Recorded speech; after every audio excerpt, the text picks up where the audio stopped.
ମା ତୁ ତ ଶାଶୁ ବିଷୟରେ କହିଲୁ କି ତମ ବେଳେ ଏମିତି ହଉଥିଲା ତୁ ଶାଶୁ ନ ଖାଇଲେ ତୁ ଖାଉନଥିଲୁ ବୁଝଉଥିଲୁ କିନ୍ତୁ ଏବେ ଏବେ ସମସ୍ତେ କହୁଛନ୍ତି ଶାଶୁ ଭଲ ନୁହଁ ଶାଶୁ କହୁଛି ବୋହୂ ଭଲ ନୁହଁ। ମା ଏ ଯୋଉ ପାଠ ସବୁ ବୋହୂଙ୍କୁ ଅପରମୁହା କରିଦେଲା। ପାଠ ହେଲା ମୋଟ ମୂଳ ଗଣ୍ଠି। ପାଠ ସକାଶେ ଝିଅମାନେ ଏକାଦିନେ ଉପରକୁ ଉଠିଲେ ସାର୍ଥ ହେଇଗଲେ। ପାଠର ମହତ୍ଵ ଜାଣୁନାହାନ୍ତି। ଜାଣିଥିଲେ ପାଠରେ କ'ଣ ଲେଖା ହେଇଛି ଶାଶୁ ଶ୍ୱଶୁରକୁ ଏମିତି ବଚନ ବୋଲନ୍ତେନି।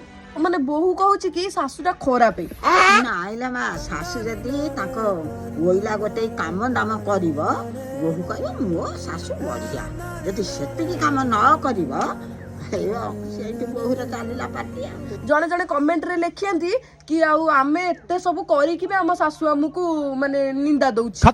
ଓଲେଇ ଶାଶୁ ଅଛନ୍ତି ଟାଉକି ଶାଶୁ ଅଛନ୍ତି ତାଙ୍କ ପାଟିଟା ବଦମାସି ଯେତେ ସେ ବୋହୂଟା କରିଥିବ ସେ କହନ୍ତି। ମୁଁ ଏଇଟା ଏଇ ଗାଁରେ ବି ଅଛି ଆମର। ତାହେଲେ ସେ ଏମିତି ଶାଶୁ ବୋହୂ ସମ୍ପର୍କ କ'ଣ କରିବେ ସେମିତି ବୋହୂଟା କାନ୍ଦି କାନ୍ଦି 4 ଦିନ ସରିଥିବ ଆଉ। ଆଜିକାଲିକା ବୋହୂ ସମସ୍ତେ ବାଳୁଙ୍ଗା ନୁହଁ। କିଏ ସେ ତା ଭିତରେ ମଣିଷ ହେଇଥିବ ଶାଶୁ ଶ୍ୱଶୁରଙ୍କୁ ଆଗ ପୂଜା କରିବ।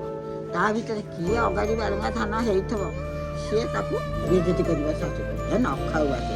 ମୋ ଶାଶୁ ଶ୍ୱଶୁରଙ୍କୁ ମୁଁ କହିଯାଏ କିନ୍ତୁ ମୋ ଶାଶୁ ଶ୍ୱଶୁର ନ ଖାଇଲେ ସେଇଠି ଗୋଡ଼ ତଳେ ପଡ଼ିଯିବି। ମୁଁ କ'ଣ କହିଦେଲି ମୋ କଥାକୁ ଏତେ ଇଏ କରି ଖାଉନା ମୋତେ ଭୋକ କଲେ ଏମିତି କାନ୍ଦିନି କହିବି। ମିଛ କହୁଥିଲେ ଭଗବାନ ମୋତେ କେତେ ଶାସ୍ତି ଦେବେ ଆହୁରି। ଏମିତିଆ ତାଙ୍କୁ ଡାକିବି ତାଙ୍କୁ ଖୋଇବି ଯାଇ ମୁଁ ଖାଇବି ସେ।